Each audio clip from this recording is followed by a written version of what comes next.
केंद्रीय स्वास्थ्य मंत्री जेपी नड्डा ने कहा कि अखिल भारतीय आयुर्विज्ञान संस्थान ने एक लंबी यात्रा की है और इस यात्रा में आज हम कह सकते हैं कि न केवल देश में बल्कि दुनिया में स्वास्थ्य की दृष्टि से यह एक लीडर के रूप में खड़ा है। All India institute of medical sciences ने एक लंबी यात्रा की है और इस यात्रा में आज हम कह सकते हैं कि नहीं सिर्फ देश में पर दुनिया में हेल्थ की दृष्टि से यह एक नेतृत्व के रूप में, लीडर के रूप में खड़ा है। फिर चाहे मेडिकल एजुकेशन हो, रिसर्च हो और सबसे बड़ी बात हेल्थ केयर और हेल्थ डिलीवरी की है। इसमें all India institute of medical sciences ने एक अपना नाम कमाया है और मुझे खुशी है कि आपने नेशनल इंस्टीट्यूट और इंस्टीट्यूशनल रैंकिंग फ्रेमवर्क में आपने लगातार अपने आप को टॉप पर रखा है। इसके लिए मैं आपको विशेष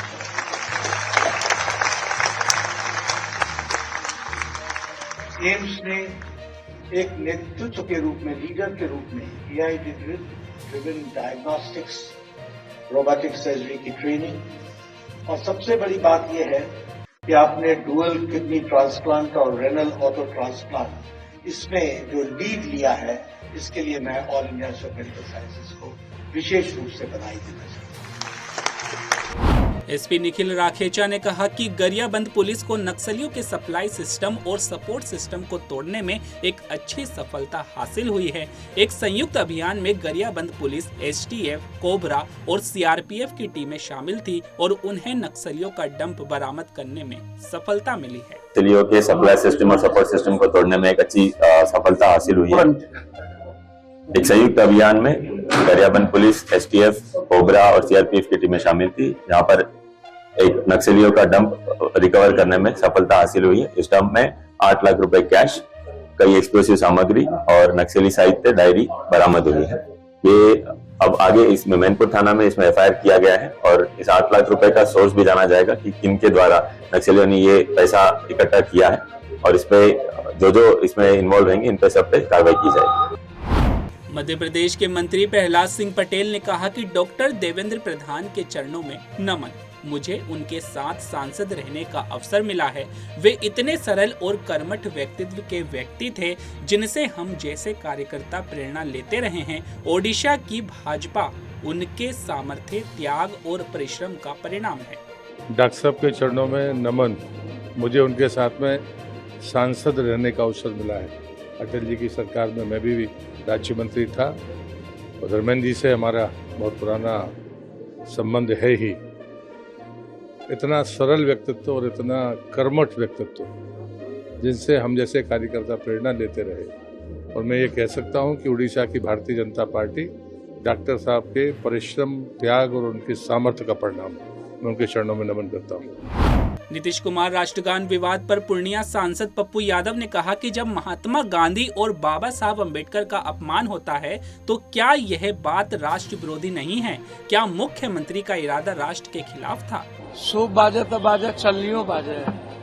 शीशे के घर में रह करके पत्थर फेंकते। जब महात्मा गांधी का अपमान, अब अम्बेडकर का अपमान दुनिया करती है, तब राष्ट्र विरोधी नहीं होती। महात्मा गांधी को मारने वाले नाथूराम गोडसे, उसकी पूजा होती है। मुख्यमंत्री जी का इंटेंशन राष्ट्र के खिलाफ था क्या? जब सदन में मुख्यमंत्री जी RJD के साथ महिलाओं के बारे में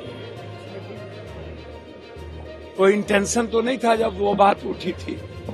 तब तो मोदी जी ने मुख्यमंत्री जी की आलोचना जमकर की थी। तब तो आप चुप थे, तब आपको नहीं महिला विरोधी आया। ये नेता लोग जो महिला विरोधी हरकत करते हैं तब आपको समझ में नहीं आता। आपके साथ भी तो नीतीश जी थे ना। क्या नीतीश जी की उम्र और अस्वस्थता दोनों क्या है?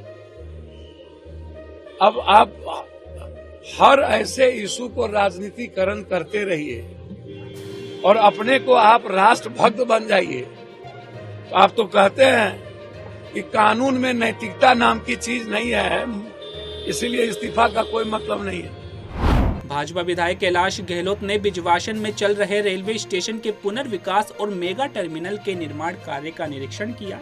इस पर उन्होंने कहा कि यहां यात्री टर्मिनल की इमारत तैयार की जा रही है।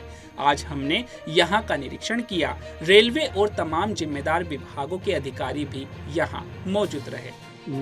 बिजवासन के बिल्कुल साथ में और भरतल के साथ में, द्वारका के बिल्कुल बीच में, ये एयरपोर्ट के साथ में ये बहुत ही बढ़िया पैसेंजर टर्मिनल की बिल्डिंग तैयार हो रही है। और इसमें अगर आप देखें तो पूरा मल्टी मोडल इंटीग्रेशन का परफेक्ट एग्जांपल है, जहाँ पर ISBT की प्रपोज्ड लैंड साथ में है, मेट्रो बिल्कुल फंक्शनल है, ये पूरा रेलवे का प्रोजेक्ट है और साथ में एयरपोर्ट है। तो पूरा इसका राउंड लिया, पूरा इंस्पेक्शन किया, तमाम जो रेलवेज़ के अधिकारी हैं, हमारे जो रेवेन्यू डिपार्टमेंट के ऑफिसर्स हैं और जितने भी कंसर्न्ड डिपार्टमेंट के ऑफिसर्स हैं, और लगभग 1500 करोड़ रुपए की लागत से ये केंद्र सरकार का प्रोजेक्ट है रेलवेज़ का, और काफ़ी स्पीड से आगे बढ़ रहा है। कुछ छोटे छोटे इश्यूज़ हैं, जैसे कुछ फॉरेस्ट के क्लियरेंसेस पेंडिंग हैं, जिसकी वजह से कुछ ये थोड़ा सा डिले हुआ है। और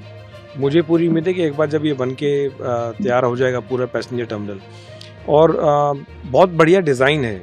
अगर आप देखें तो जहाँ पर हम अभी खड़े हैं, ये सारा पैसेंजर वेटिंग एरिया कॉन्कोर्स रहेगा और पूरा एयर कंडीशन बिल्डिंग रहेगा। लगभग 10 से 11 हज़ार स्क्वायर मीटर का ये पूरा एरिया है।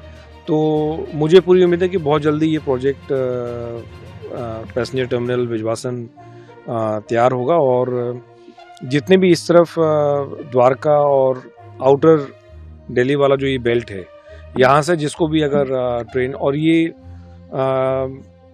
One of the I think state of the art passenger terminal बनेगा।